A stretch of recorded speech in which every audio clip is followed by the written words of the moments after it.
مجھے پتا ہو، لیکن یہ 4 مصرے کس نے لکھے مجھے پتا نہیں، لیکن آپ سب دعا کریں کہ جس نے بھی لکھے خدا حضرت فرمائے جاندیر بھائی، اور آپ تمام خاص طور پر دعا فرمائیے گا۔ اب شعر سنیے گا، 4 مصرے ہیں کہ زنجیر کا ہے پشت پہ کچھ ایسا کرم خاص، زنجیر کا ہے پشت پہ کچھ ایسا کرم خاص، ہوتا نہیں ہے درد کا اتنا سبھی احساس، زنجیر کا ہے پشت پہ کچھ ایسا کرم خاص، ہوتا نہیں ہے درد کا اتنا سبھی احساس، مر جاؤں میں زنجیر کے حلقے میں ہے یہ آس، آمین ذرا کہہ دیں کہ کیا حضرت عباس۔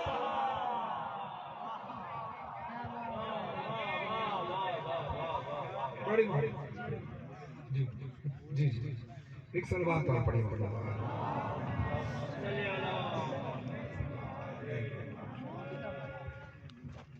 ایک کلام میں آپ کے درمیان میں لگا ہوں، اور اس کلام کے بیک گراؤنڈ میں آپ کو بتا دوں کہ یہ کلام کسی ایک شاعر کا ہے، اس میں بہت سارے شعراء کے اشعار ہیں، جیسے کہ لکھنؤ میں یہ طریقہ کار ہوتا ہے اکثر اب آپ جانتے ہیں شاعری میں قافیہ اور ردیف ہوتا ہے، تو پابندی ہوتی ہے کہ قافیہ اور ردیف یہ رہے گا، قافیہ اور ردیف کی پابندی مصرع کرا دیا جائے۔ اب جیسے میں سمجھانے کے لیے کہوں، جیسے ہم کلام پڑھتے ہیں، ہر زمانہ میرے حسین کا ہے، جس کی خاطر یہ کائنات بنی ایسا نانا میرے حسین، کھانا میرے حسین کا ہے، کارخانہ میرے حسین کا ہے، یہ جو ہم آواز ہے نانا کھانا زمانہ، یہ قافیہ کہلاتا ہے، اور جو قافیے کے بعد ایک ہی جملہ یا ایک ہی لفظ ریپیٹ ہو وہ ردیف کہلاتا ہے، جیسے زمانہ قافیہ میرے حسین کا ردیف، نانا قافیہ میرے حسین کا ہے ردیف۔ اب یہ ذہن میں آپ بات سمجھ میں آ گئی آپ کو؟ اب کلام سنیے گا، اب میں جس کے اشعار اس میں ہے ان کے نام لے کر بتاتا رہوں گا۔ سرور لکھنوی صاحب کا ہے پہلا مسئلہ، پہلا مصرع اور دوسرا مصرع، اس کو مسئلہ کہتے ہیں۔ حر نے وہیں پہ رکھ دیا خیمہ سمیٹ کے،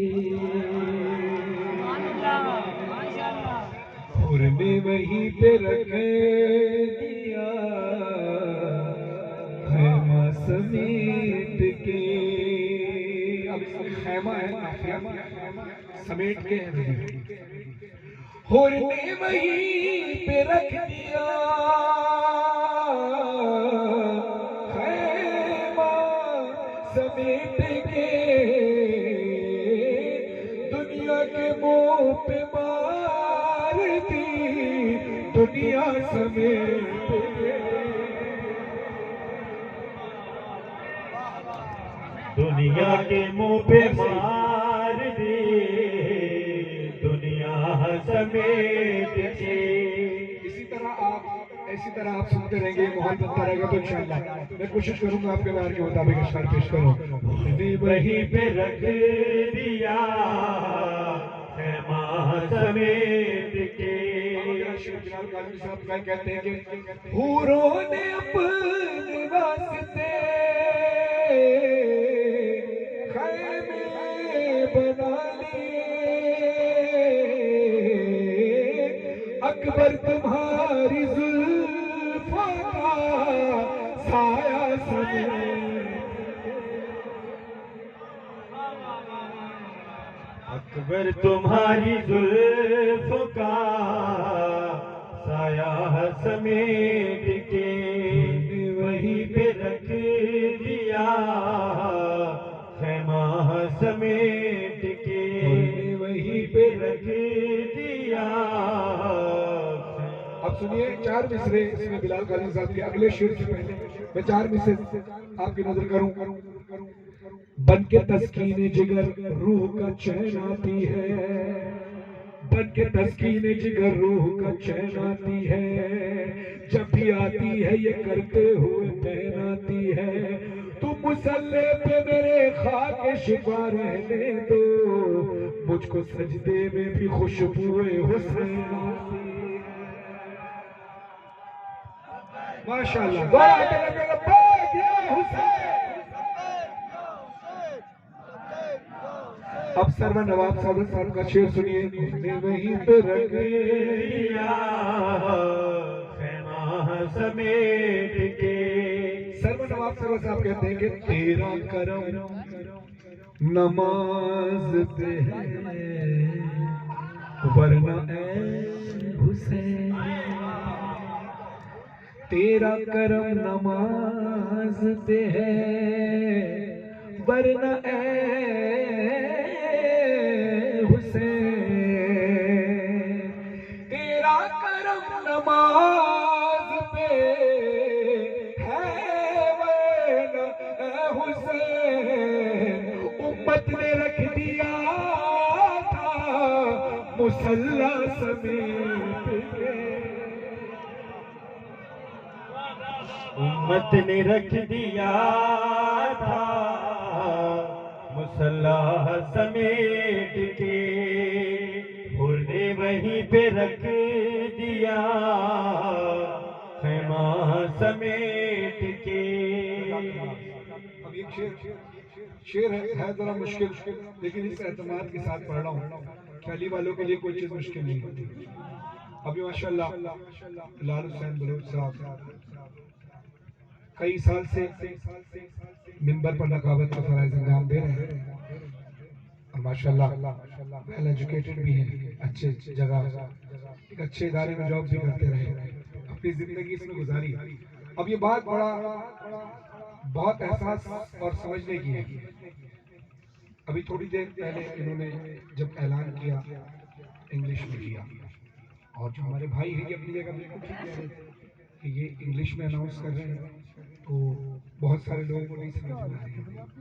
بالکل اسی طرح کیونکہ یہ انٹرنیٹ پر دیکھا جا رہا ہے بہت سارے علاقے ایسے ہیں پاکستان سے باہر جاتے ہیں جہاں اردو سمجھی نہیں جاتی، تو وہاں پر جو وہ ہم پھر یہ کیا بول رہے ہیں اور ہم کیا پڑھ رہے ہیں ان کو نہیں سمجھ میں آ رہا. تو اس لیے انہوں نے انگلش میں اناؤنسمنٹ کی تو وہاں کے لوگوں کو سمجھ میں آ گئی. ہم اردو میں پڑھ رہے ہیں اور آپ لوگ سب سمجھ رہے ہیں، اور یقیناً ہم جو کلام پڑھ رہے ہیں جب مولا کا ذکر شروع ہو جاتا ہے نا تو پھر زبان کی سرحدیں ختم ہو جاتی ہیں، زبان کی ساری سرحدیں ختم ہو جاتی ہیں، کیونکہ جب نام مولا آتا ہے تو پھر مشکل نہیں ہوتی. اب اسی اعتماد کے ساتھ میں اب یہ شعر پڑھنے لگا ہوں. تمیز سے اتنی سی باندھوں گا کہ ہم جیسے اردو میں کہتے ہیں نہیں، انگلش میں کہتے ہیں نو، عربی میں کہتے ہیں لا. جیسے لا الہ الا اللہ محمد رسول اللہ علیہ وسلم رسول اللہ خلیفۃ اللہ پس کلمے کے پہلے حصے میں کیا کہتے ہیں لا الہ الا اللہ. لا مطلب نہیں ہے کوئی معبود، لا نہیں ہے کوئی معبود سوائے اللہ کا، نہیں ہے کوئی معبود سوائے اللہ کے. لا الہ الا اللہ، لا کا مطلب کیا ہے؟ نہیں. اب یہ بات ذہن میں رکھیے اور شعر سماعت فرمائیے گا. سرور نواب صاحب کہتے ہیں بیعت خط کا شہر نے دیا مختصر جواب، لا لکھ دیا حسین نے کلمہ سمیٹ کے.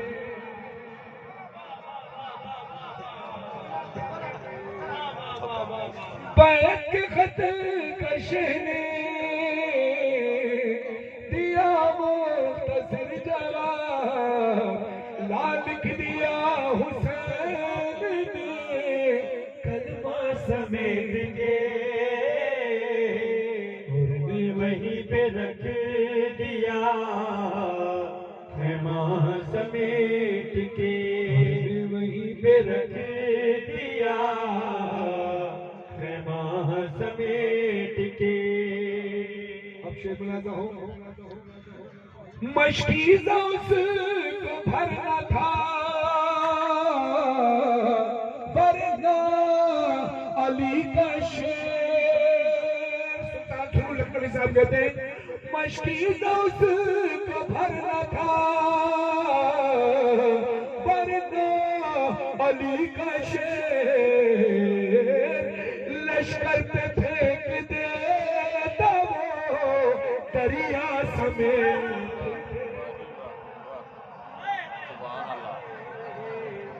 لشکر پہ پھینک دیتا وہ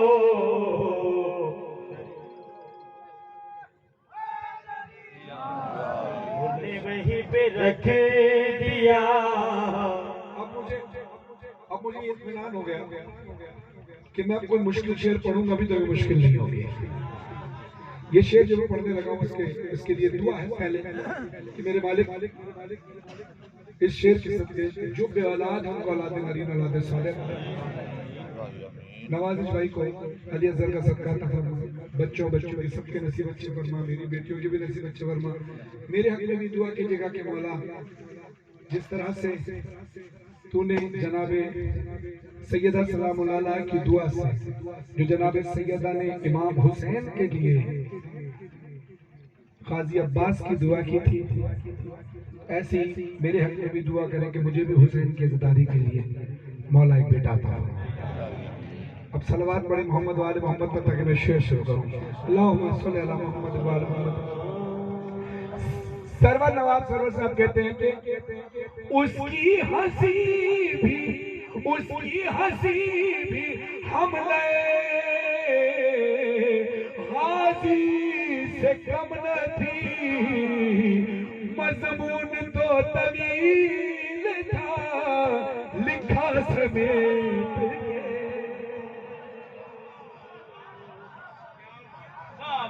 مضمون تو طویل تھا لکھا سمیٹ کے. اب غازی عباس سے ہم سے پیار کرتے ہیں. جو کوئی انسان کسی سے پیار کرے اس کا احساس ہوتا ہے. ہمیں اب دیکھنا یہ کہ غازی عباس جن کو جنگ صفین میں جنہوں نے ایسی جنگ کی کہ ہر شامی یہ کہہ کر بھاگ رہا تھا میرے پیچھے علی آ رہا. یعنی غازی عباس کی وہ پہلی اور آخری جنگ تھی. کربلا میں جنگ کی اجازت نہیں ملی. جناب قاسم اور جناب علی اکبر یہ دونوں رشتے میں مولا عباس کے بھتیجے بھی ہیں اور